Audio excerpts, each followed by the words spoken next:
Hi everyone, delonewolf here and welcome back to the Sunday recap, my weekly vlog where I talk a little bit about my last week in games, and as always we'll start with some EVE Online. I would say that I've played around an average amount of EVE Online, although I didn't spend that much time into the Abyss. I found some other cool stuff to do, like exploration, and that's actually been going really well. I'm quite surprised by that.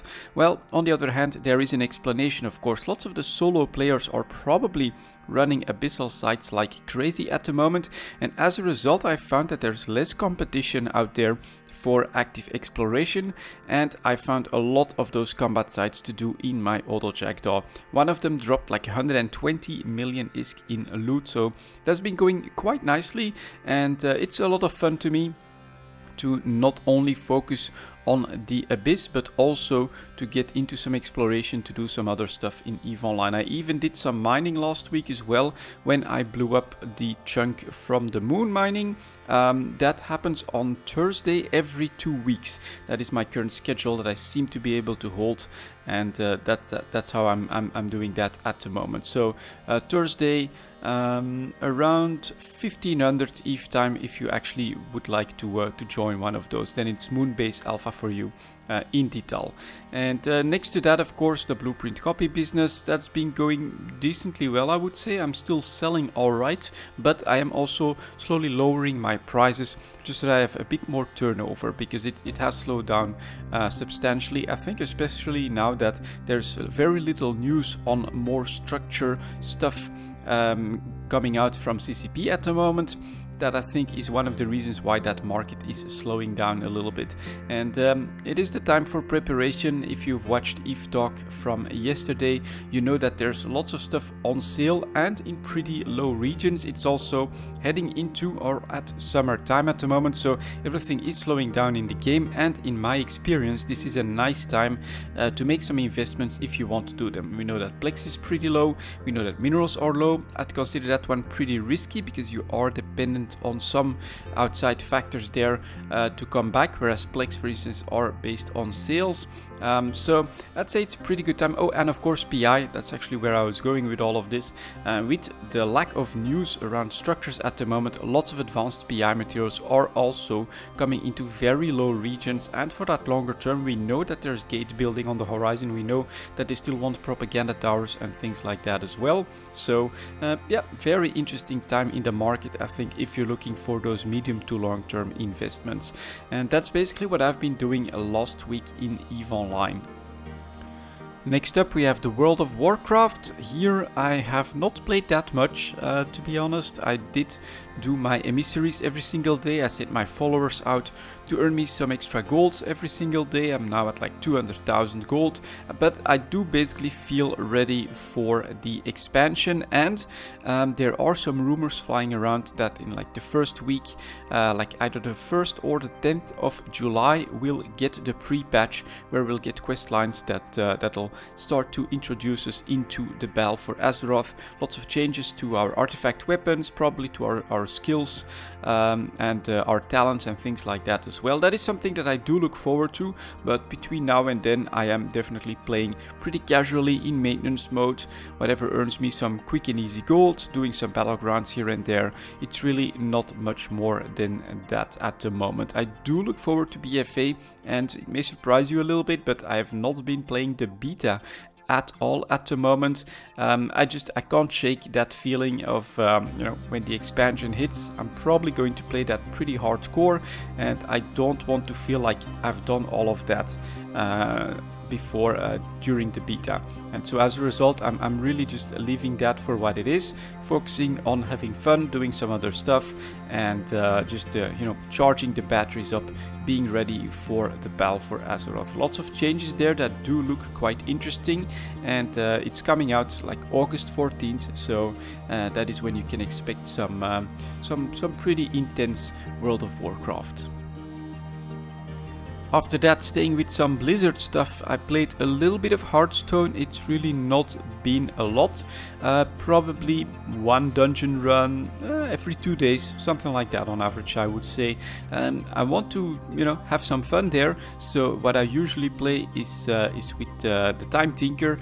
That's a lot of fun, but the dungeon hasn't been too kind to me, because it's most fun when you get a very specific treasure at the very beginning of the solo adventure, and that is the one where the first spell that you play is played a second time. That is really powerful, very RNG-ish, so can make for some really fun situations there, and it's really the way to go with the Time Tinker. That is basically the most powerful treasure that you can get. I think the one that meshes best with her ability as well, and as a result that's what I've been hunting for. It just never came, so I had to do some other types of things, you know, something like spell damage. That is fun.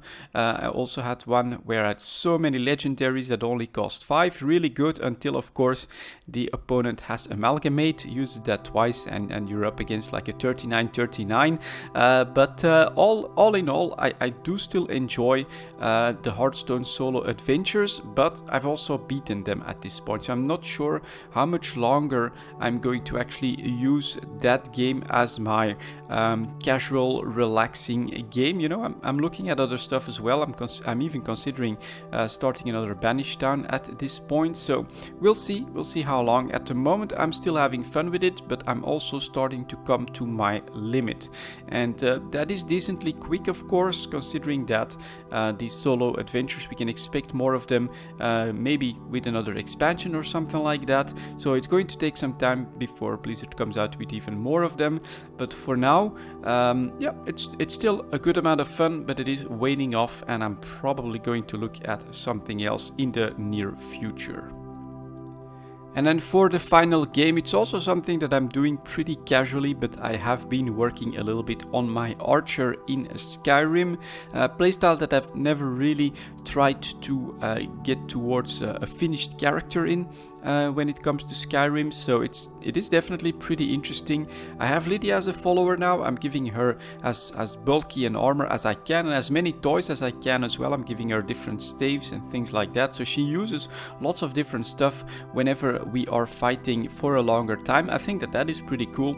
It is definitely one of my favorite aspects of Skyrim, is to be able to just see what your NPC follower is doing in order to try and help you out and to defeat the opponent. And as an archer, that is pretty nice. Of course, you can just stay back a little bit, watch Lydia take the charge, take the brunt of the attacks, and then just try to snipe the enemies with your bows and arrows. So it's pretty damn cool. I am definitely having fun. I'm also taking my time, and I think what got me out of the difficult start, because I always experience the archer as being a very difficult start in Skyrim. You are very squishy, and you know, if something like a slightly more powerful enemy rushes you, they can really take you out in just a couple of swings. So what has helped me is that I got the enchant where you do more damage with the bow.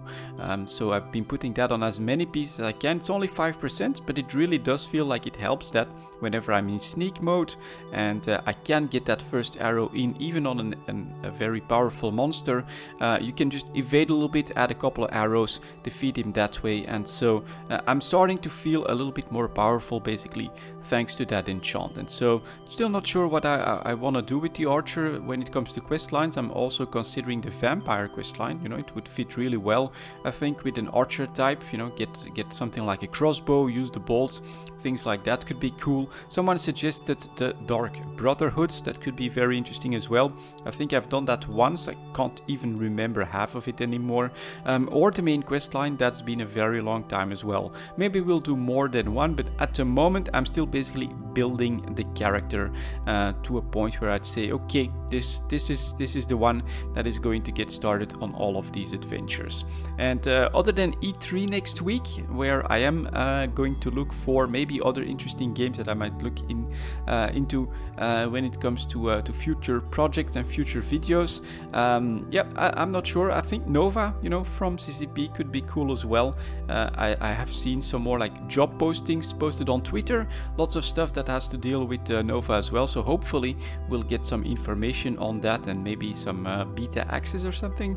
That could be really cool. But yeah, lots of stuff to do, lots of stuff to look forward to, and it's definitely going to be pretty damn busy when it comes to speculation and making plans for the future.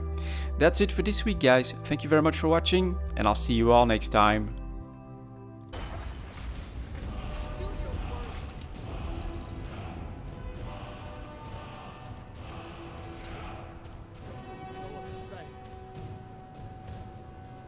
may be dead now. Where did it come from?